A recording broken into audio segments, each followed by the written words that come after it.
Yo, what's up mga classmate? Good morning sa inyo kahit gabi na. So kakatapos ko lang mag-BS. And yun, palabas muna tayo ng pintuan at may gagawin tayo. Pero bago yun, iinom muna ako ng tubig na uhaw ako eh. So hahakbang lang tayo sa hagdan pababa.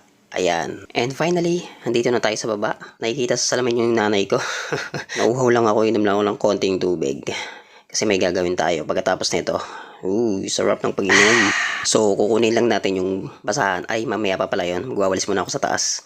Takbo. Sige. Sabay dumaan yung kapatid ko. Shoutout sa'yo. Yan, wawalisan lang natin yung taas hanggang baba kasi medyo maalikabok kasi yun nga may nire-renovate dito. Kaya yung alikabok hindi mawala-wala. So, kailangan natin walisan dahan-dahan itong hagdan natin pababa. Lahat ng dumi dapat maalis. Kailangan laging malinis para always positive ang energy sa ating paligid. Ay, ito na nga, pupunasan na natin yung sahig para maalis yung alikabok at mabawas-bawasan. At bukas ulit, maalikabukan ulit yan.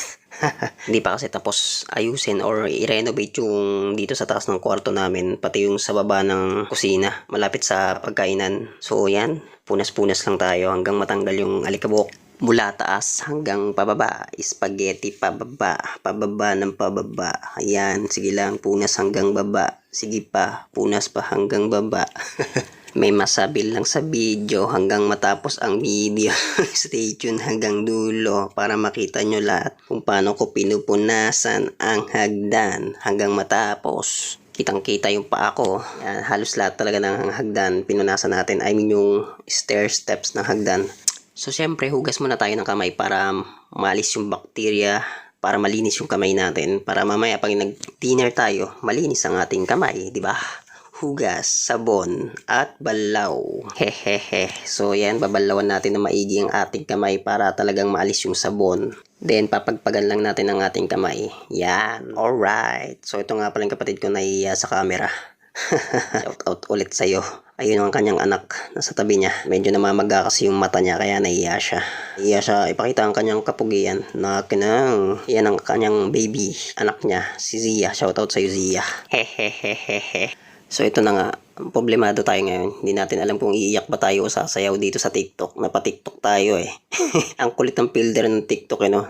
Kala mo talaga umiiyak ka eh. Mukha ka talagang umiiyak oh. Hindi mo alam kung iiyak ba o sasayaw.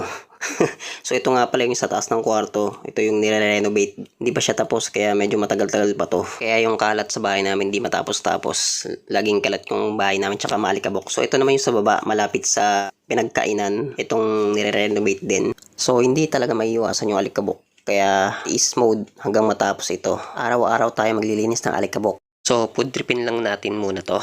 Pakita ko sa inyo kung paano kumain ng anong tawag dito? Biko. Biko nga. So, yan. Una, buksan mo lang, tapos kagatin mo. Namnamin mo yung lasa. Tapos, kagatin mo ulit. Sarap ng biko. Kumakain ka rin ba nito? Let me know sa comment section. Medyo malagkit lang siya, pero ang sarap niya, promise. Ayun o, kitang-kita yung lagkit nyo. Tumikit pa sa labi ko. So, ubusin mo dapat to. Kahit na anong pagkain kinakain mo, dapat sisimutin mo. Huwag ka magtitira. Huwag magtatapon ng pagkain. Okay? So, ayan na nga, malapit na natin maubos. Ang sarap talaga niya, promise. Yun, simut na. Napakasarap. The best. Yo!